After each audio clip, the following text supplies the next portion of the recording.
Assalamualaikum warahmatullahi wabarakatuh. Alhamdulillahi rabbil alamin. Wassalatu wassalamu ala asyrafil anbiya'i wal mursalin wa ala alihi wa ashabihi ajma'in, amma ba'du.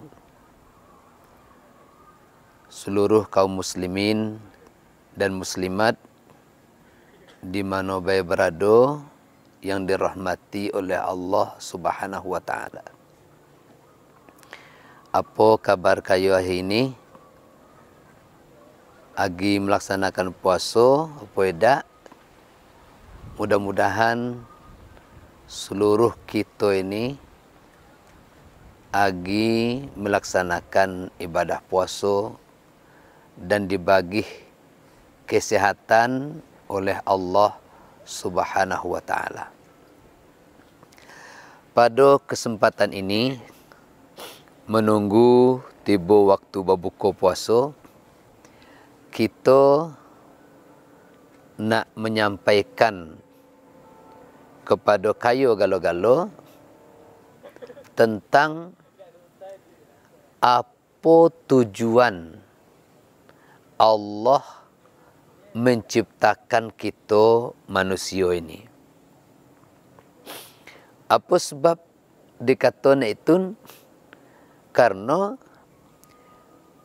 kalau kita kimak firman Allah dalam surah At-Tin, kalau tidak salah ayat 4 ya.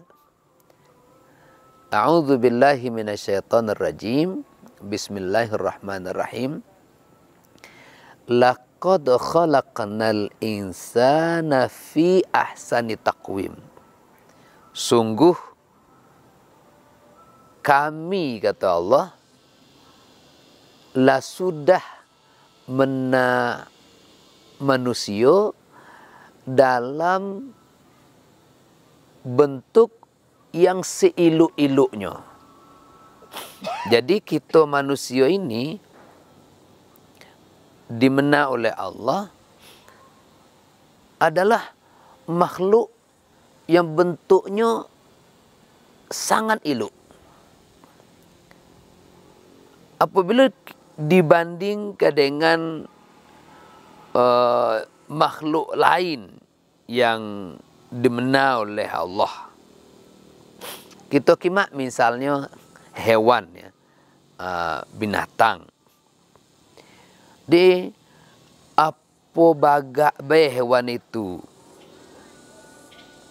Kita kimak misal imau, serigala, singa, itu bagak hewan tu, rajotan dia kata. Tapi bagaimanapun dibanding kita manusia, lebih elok kita. Apa sebab? Kita kimak serigala, singa, imau, itu kepalanya sampai ke belakang, ke knalpotnya, sampai ke tempatnya buang kotoran, itu sama tinggi weh. Otak, kepala dengan tempat pembuangan sama tinggi weh. Tapi kita manusia oleh Allah dimana iluk kepala kita. Di sini tempat otak. Ini anggota tubuh kita yang paling dihormati kepala. Maka detak dateh. Bagian kenal pot lawa. Kaki lawa. Mata iluk pula Allah mena tempatnya di muka. Kalau mata belakang mana? Telengok ada samping. Kalau telengok ada atas mana? Dilah iluk Allah mena. Dan Allah bagi kita kelengkapan, kita dibagi otak oleh Allah, tapi juga dibagi akal. Hewan-hewan yang lain ada juga otaknya, tapi tidak ada akal. Kemudian kita dibagi juga nafsu. Hewan lain dibagi nafsu, hewan dibagi nafsu. binatang dibagi nafsu, kita dibagi nafsu. Malaikat dibagi oleh Allah akal, tapi tidak ada dibagi nafsu. Tapi kita manusia dibagi akal, dibagi akal dan nafsu. Di kita ini makhluk yang oleh Allah dibuat sangat elok. Apa tujuan Allah mena kita nak itun? Elok nian nak itun. Lebih elok daripada malaikat. Lebih elok daripada hewan. Apa tujuan Allah mena itu? Kalau kita kimak dalam Al-Quran, maka bisa kita bersuah tujuan Allah mena kita ni itu. Pertama tujuannya adalah kita kimak di dalam Al-Quran surah Al-Baqarah ayat 30. A'udzubillahi minasyaitonirrajim. Bismillahirrahmanirrahim. Wa idh qala rabbuka lil malaikati inni ja'ilu fil ardi khalifah. Dan ingatlah ketika Allah ngatakan kepada para malaikat, inni ja'ilun fil ardi khalifah. Sesungguhnya aku, kata Allah, nak menjadikan manusia itu di muka bumi sebagai khalifah. Jadi dari ke ayat ini kita tahu bahawa tujuan Allah mena kita manusia ini, Allah tu nak jadikan kita di muka bumi ini khalifah. Apa tu khalifah? Dia khalifah itu artinya pengganti. Di kita manusia ini sebagai pengganti. Karena apa? Karena sebelum kita atas dunia ni lah ada makhluk lain atas dunia. Misalnya kalau ahli tafsir Pak Profesor Dr. Quraisy Shihab ngata, mungkin sebelum kita ini atas dunia ada manusia purba, kata dia. Mungkin, belum tentu benar, mungkin. Mungkin, kata dia, atas dunia ini sebelum ada kita ada dinosaurus. Mungkin. Belum tentu benar. Tapi umumnya ulama berpendapat sebelum kita atas dunia ini, itulah ada makhluk Allah bernama jin. Ini karena jin itu sangat taat pada Allah, yang diangkat ke surga. Maka kita diciptakan oleh Allah, dimena oleh Allah sebagai khalifah, pengganti dari makhluk sebelumnya. Dia khalifah itu artinya pengganti. Kita kimak pula misalnya khalifah di dalam agama Islam. Jadi sesudah Nabi kita, Nabi Muhammad SAW meninggal dunia, maka ada khalifah. Artinya pengganti-pengganti. Siapa khalifah? Siapa pengganti?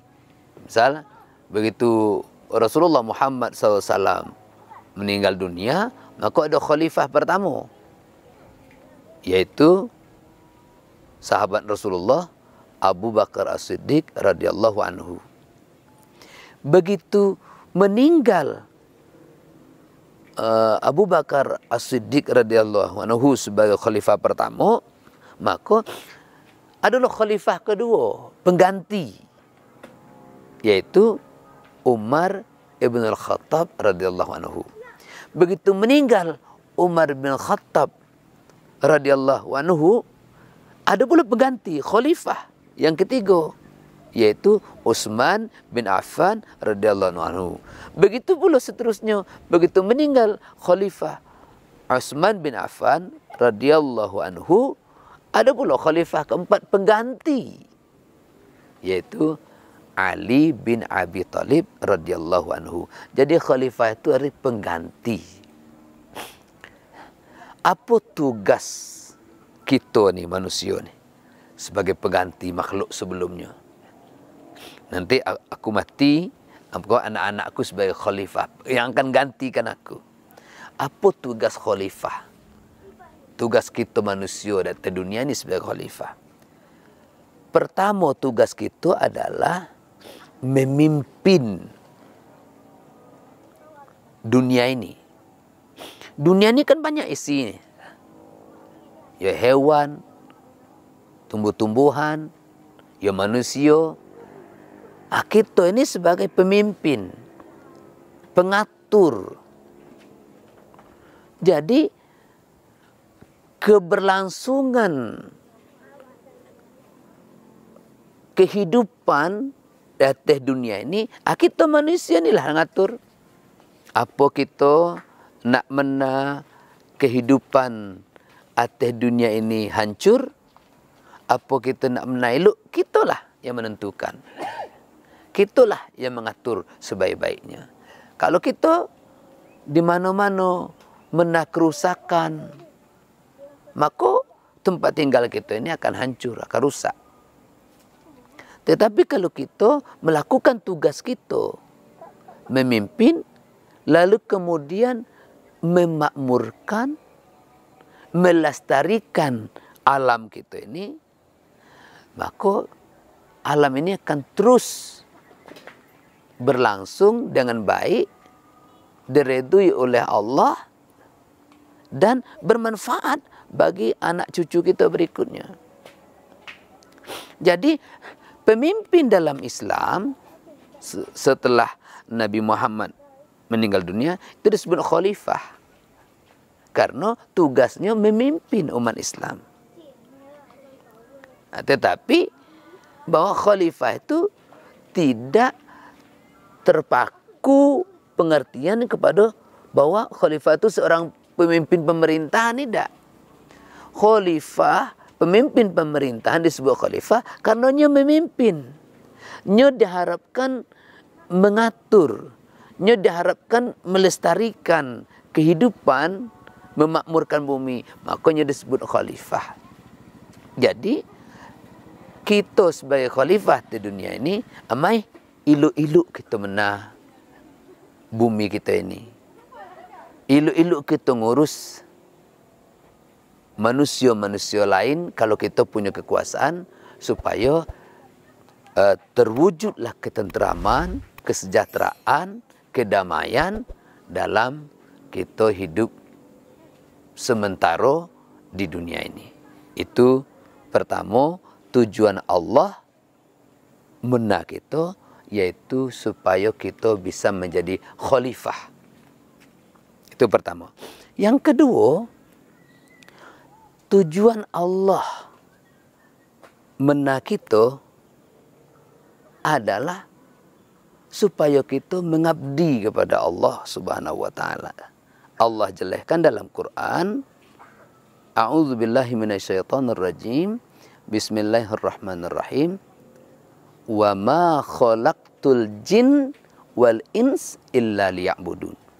Dan idaklah kami mena manusia, kami mena jin dan manusia itu kecuali tujuannya supaya jin, supaya manusia itu mengabdi kepada Allah Subhanahu wa taala. Jadi Allah mena kita bukan tak ada tujuannya. Ada tujuannya. Yaitu supaya kita mengabdi kepada Allah Subhanahu wa taala. Mana kita mengabdi pada Allah? Ya, kita mengabdi kepada Allah, terutama kita melakukan solat. Itu cara kita mengabdi pada Allah. Kita bayar zakat, kita puasa bulan Ramadan. Kalau ada kemampuan, ya kita menunaikan ibadah haji. Itu cara kita mengabdi kepada Allah. Selain itu, cara kita mengabdi kepada Allah adalah lakukanlah segala perbuatan dengan baik, niat karena Allah Subhanahu wa taala. Kayo nak ke ladang, kayo nak pergi ale umur, kayo nak pergi ke kantor, kayo nak pergi berjaga dalam balai, niat karena Allah. Jadi kalau kita sudah berniat karena Allah, itu kita sudah mengabdi kepada Allah. Tapi ingat, perbuatan yang kita niat karena Allah itu tentu perbuatan yang baik. Perbuatan yang tidak baik, untuk apa kita niat karena Allah? Di perbuatan yang baik. Oleh karena itu, kita harus menyadari bahwa Allah menahan kita ini tujuan untuk kita mengabdi pada Allah. Maka bagi kita dengan sampai minin belum juga buh solat, terus kita sadari berarti kita lalahi daripada tujuan Allah menahan kita. Apa yang menyebabkan kita tak buh solat? Pio kita harus mengabdi pada Allah. Ingat, Allah ngato dalam Quran, kaifa takfuruna billah. Pio kita ini sampai ingkar kepada Allah. Ndak solat tu apa masalah? Apa sebab? Kata Allah. Pio, kata Allah. Wa kuntum amwata. Padahal dulu kita ini mati. Dulu kita ini mati. Bila kita mati? Waktu kita dalam perut orang tua kita, dalam perut mak kita. Sebelum kita berumur 120 hari, sebelum kita berumur 4 bulan, kita tu mati. Karena ruh ditiup ke dalam janin, itu ruh umur 4 bulan. Tapi sebelum tu mati. Maka Allah kata, pio sampai engkau tu tak dombo solat. Wa kuntum amwata. Padahal dulu engkau itu mati. Fa ahyakum. Maka Allah ngidupkan tu. Allah tiupkan ruh. Habis 9 bulan, 10 hari, lahir ke atas dunia ini. Allah yang menghidupkan. Ingat, setelah kita hidup atas dunia ini, nanti thumma yumitukum. Tidak lama atas dunia ini. Sebentar atas dunia ini, tidak lama. Kalau hidup 100 tahun baik atas dunia ini, itu sebentar. Dibanding dengan kehidupan akhirat. Satu hari akhirat perbandingannya sama dengan 1000 tahun atas dunia. Maka kalau orang hidup atas dunia 100 tahun, itu sebentar. Kata Allah mengatakan, engkau di atas dunia ini tidak lama. Thumma yumitukum. Nanti engkau mati pula. Setelah kita mati, apa selesai urusan? Tidak ada selesai urusan. Thumma ilaihi turja'un. Kemudian kita akan menghadap kepada Allah. Kita nak mempertanggungjawabkan segala perbuatan kita di dunia ini. Maka pio sampai hari ini belum juga mbuh solat. Belum juga mbuh mengabdi kepada Allah. Siapa kita ni? Pio kita harus mengabdi kepada Allah. Allah enggak benar kita. Maka kita mengabdi kepada yang benar kita. Pio kita mengabdi kepada Allah. Tak ada Tuhan selain Allah. Allahu la ilaha illa huwa. Allah, tak ada Tuhan selain Dia. Kadang-kadang kita kira orang yang lebih menyembah nenek, menyembah ruh nenek moyang. Lebihnya mengagungkan benda-benda pusaka, nyembah jin, nyembah arwah nenek moyang, dibandingnya nyembah Allah. Mungkin yang ngimak segelintir keajaiban atau sihir, makanya salut, tapi nyelupo siapa ngamena nenek moyang tu. Orang kagum terhadap arwah nenek. Ngamena nenek tu Allah. Ada yang di atas itu. Sembahlah yang paling atas. Allah yang tidak ada lagi di atas Allah. Biar kita mengabdi pada Allah. Biar kita nyembah kepada Allah. Karena Allah itu wa huwa ala kulli syai'in qadir. Allah maha kuasa atas segala sesuatu. Kita ini tak ada punya kuasa. Kita ini la haula wala quwwata illa billahil aliyil azim. Kita ini tak ada daya, tak ada upaya, tak ada kekuatan pada kita. Melainkan kalaupun ada sedikit kekuatan pada diri kita, itu pun ada kekuatan Allah yang dititip kepada kita. Kalau Allah berkehendak nak ngambil kekuatan itu, mudah baik. Kita kalau kena seriawan baik, 4 buah lah, tak ada bisa makan apa-apa. Nanti kalau kita kena asam urat, kalau kita kena gula, kalau kita cincin tu dalam bagai jantung, mau apa kita? Allah atas banyak nikmat yang Allah bagi, atas Allah lah menciptakan kita, atas kekuasaan Allah. Allah hanya minta kita mengabdi pada Allah. Kita menyembah kepada Allah. Itulah tujuan Allah menak kita. Itulah maksud Allah menciptakan kita. Maka pada kesempatan ini, aku mengajak kita galo-galo. Mailah kita kembali kepada tujuan Allah menciptakan kita, yaitu menjadi khalifah di bumi, memakmurkan bumi, melestarikan bumi, lalu kemudian mengabdi kepada Allah Subhanahu wa taala. Mudah-mudahan apa yang disampaikan ini bermanfaat untuk aku secara pribadi dan bermanfaat untuk kayo galo-galo.